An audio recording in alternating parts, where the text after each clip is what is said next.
Had Canelo changed? Gennadiy Golovkin didn't blink. He'd shared 36 rounds under heavy lights with the Mexican icon, felt the rhythm of his feet, the weight of his shots, the way the crowd swells every time a glove lands, and his verdict was cold and clinical. Canelo, he said, is compact and clever, fast with his flurries, a bull when he needs to be. But the power? He doesn't have any power. Not the kind that empties a man's legs, not the kind that breaks you down from inside. Crawford, Golovkin insisted, won't be rattled by the myth. He has what it takes. He's not afraid. That single slit of daylight in a wall of certainty rewired the conversation. For years, Canelo's aura has been reinforced by highlight reels and championship parades, by the way opponents back into corners as if the ring were shrinking around them. Yet Golovkin's testimony isn't a tweet or a hot take. It is testimony under oath.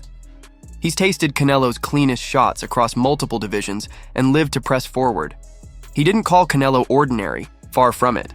He called him a master of tempo, a man whose danger blooms in combinations and timing rather than thunder.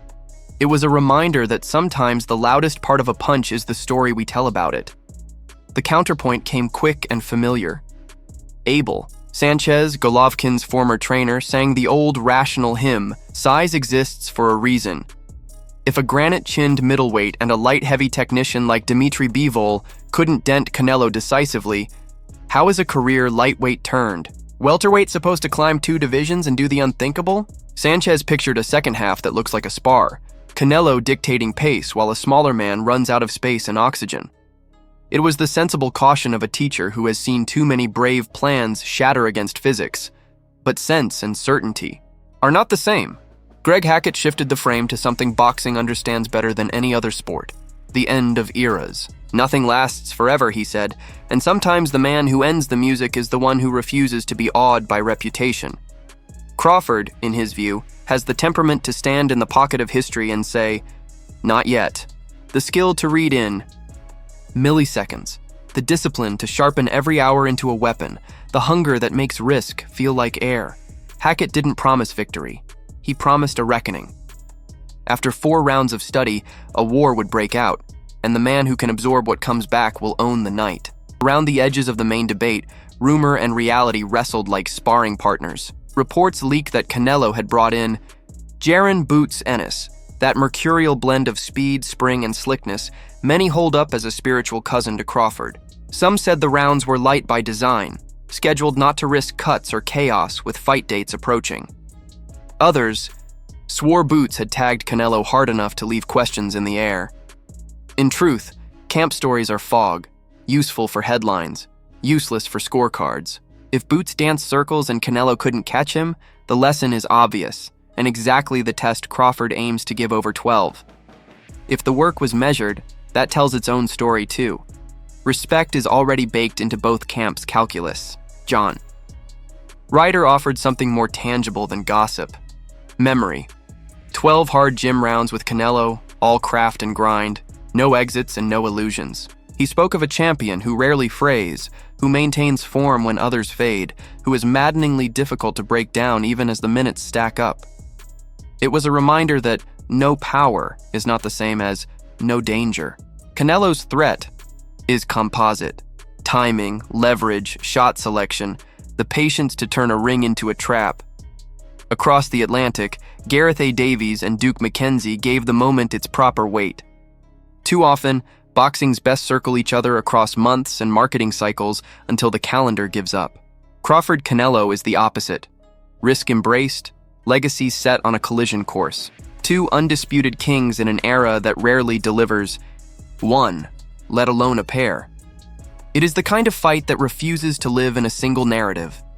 If Crawford wins, he doesn't just claim a scalp. He rewrites the pound-for-pound ledger with permanent ink. If Canelo wins, he doesn't simply defend his citadel. He silences the murmurs about erosion and reminds us that experience patiently applied is a form of brutality. And then, beneath the bright lights, a few shadows flickered. The discourse turned briefly ugly when some in Crawford's orbit framed Boots' work with Canelo in tribal terms, a sellout accusation that felt like poison in a sport built on melting pots. The backlash came hard and deserved. Boxing is a trade before it is a tribe, and the ring is the one place where language, lineage, and flag collapse under the blunt grammar of leather. The fight deserves better than that detour, and so do the men in it.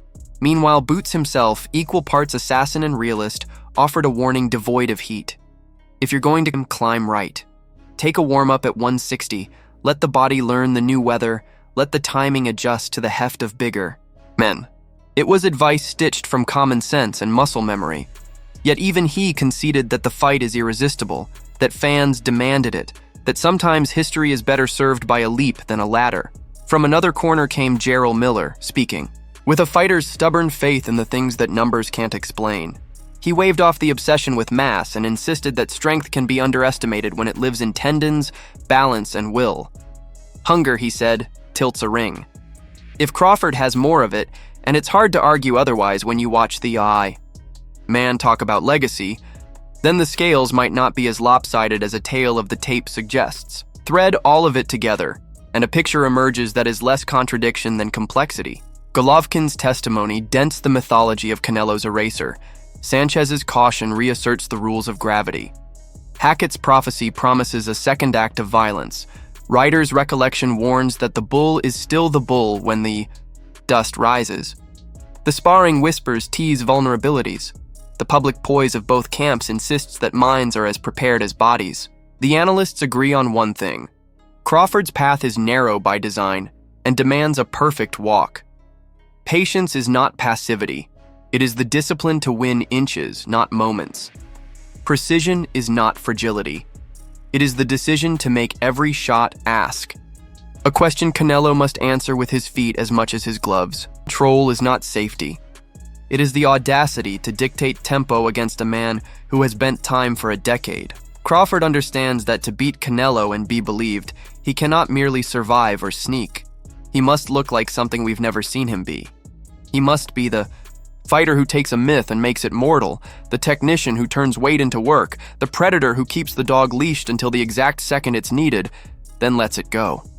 Canelo understands that to protect his throne, he must be the champion who shuts windows and doors, who cuts the ring until it's a closet, who taxes every escape route until legs and lungs file for surrender. The bell will answer what words can't. Is Canelo's menace a matter of narrative or a force you only respect when it arrives in combinations heavy as weather? Is Crawford's genius portable across divisions? Or does brilliance thin out where the air is thick?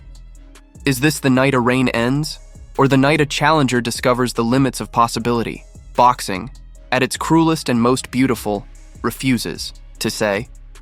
It waits. It watches two men walk out behind their music. And then it tells the truth.